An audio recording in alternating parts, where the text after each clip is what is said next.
بیان کیا جاتا ہے کہ چند سال قبل ایک جماعت منسیرہ سے آگے ایک چھوٹے سے قصبے میں گئی۔ اس جماعت میں ایک شخص ڈاکٹر نور محمد تھا۔ ان کا بیان ہے کہ مسجد سے باہر ادھر ادھر کافی لوگ فارغ بیٹھے تھے۔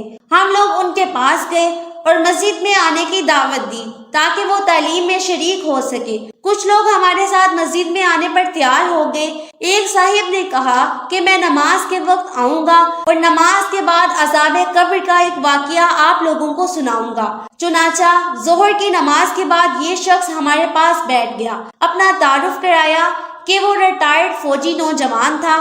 اس فوجی کا بیان ہے کہ 1970 کی جنگ میں ایک قبرستان میں اسلحے کا ایک عارضی ذخیرہ یعنی ایک کیمپ لگایا گیا تھا اور کچھ نوجوانوں کے ساتھ اس فوجی کی ڈیوٹی تھی۔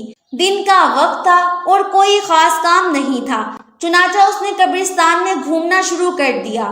اس کا گزر ایک پرانی قبر کے پاس سے ہوا تو یوں محسوس ہوا جیسے قبر کے اندر سے ہڈیاں ٹوٹنے کی آواز آ رہی ہے۔ اس فوجی نوجوان نے بتایا کہ میں نے بندوق کی بٹ کے ساتھ قبر کی اینٹیں ہٹائیں تاکہ دیکھیں کہ یہ آواز کہاں سے آ رہی ہے۔ جیسے جیسے میں مٹی ہٹاتا گیا آواز اور تیز ہوتی گئی اور میری دلچسپی اور خوف بھی بڑھتا گیا۔ دن کا وقت تھا، روشنی خوب پھیلی ہوئی تھی۔ کیا دیکھتا ہوں کہ قبر کے اندر انسانی ہڈیوں کا ڈھانچہ پڑا ہوا ہے اور اس پر چوہے کی شکل کا ایک جانور بیٹھا ہوا ہے، اور جب وہ منہ اس ڈھانچے کے اوپر مارتا ہے تو سارا ڈھانچہ اکڑ جاتا ہے اور ہڈیوں کے ٹوٹنے اور چٹکنے کی آواز آتی ہے۔ میرے سامنے اس جانور نے 3 مرتبہ اپنا منہ ہڈی پر مارا۔ مجھے بہت ترس آیا کہ جانور اس کو بہت تکلیف پہنچا رہا ہے۔ چنانچہ رائفل سے جب میں نے اس جانور کو مارنے کا ارادہ کیا تو وہ مٹی میں چھپ گیا۔ تھوڑی دیر کے بعد وہ جانور قبر سے نکل کر میری طرف لپکا اور میرے اوپر ایسی دہشت سے سوار ہوا کہ میں اسے مارنا بھول کر اپنی جان بچانے کی خاطر بھاگ کھڑا ہوا۔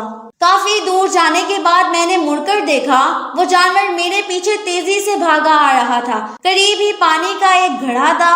اس جانور سے بچنے کے لیے میں اس گھڑے میں داخل ہو گیا۔ میں نے پیچھے مڑ کر دیکھا تو جانور گھڑے کے کنارے پر آ کر رک گیا اور کچھ دیر بعد اس نے اپنا منہ پانی میں ڈال دیا۔ یکدم پانی کھولنے لگا۔ میں بھاگ کر گھڑے سے نکلا۔ میری ٹانگیں جل رہی تھی اور جلد سرخ ہو چکی تھی۔ درد کی شدت سے میرا چلنا محال ہو گیا تھا۔ میں نے اپنے ساتھی کو آواز دی تو جب میں نے پیچھے مڑ کر دیکھا تو کچھ نہ تھا بلکہ وہ جانور غائب ہو چکا تھا۔ چنانچہ مجھے ایبٹ آباد کے ہسپتال میں داخل کروا دیا گیا اور پھر وہاں سے راولپنڈی کے بڑے فوجی ہسپتال میں منتقل کر دیا گیا۔ میری ٹانگوں کا گوشت گلنا شروع ہو گیا تھا۔ ہر وقت بدبودار پیپ اور خون رستا رہتا تھا۔ کسی علاج سے افاقہ نہیں ہوا مگر مرض بڑھتا گیا۔ جیسے جیسے دوائی لگتی رہی ویسے ویسے جسم سے گوشت علیحدہ ہوتا گیا۔ اس وقت دونوں ٹانگوں کی صرف ہڈیاں بچ گئی ہیں۔ گوشت آہستہ آہستہ گل کر علیحدہ ہو چکا ہے اور ہر وقت مردے کی سی بو آتی رہتی ہے۔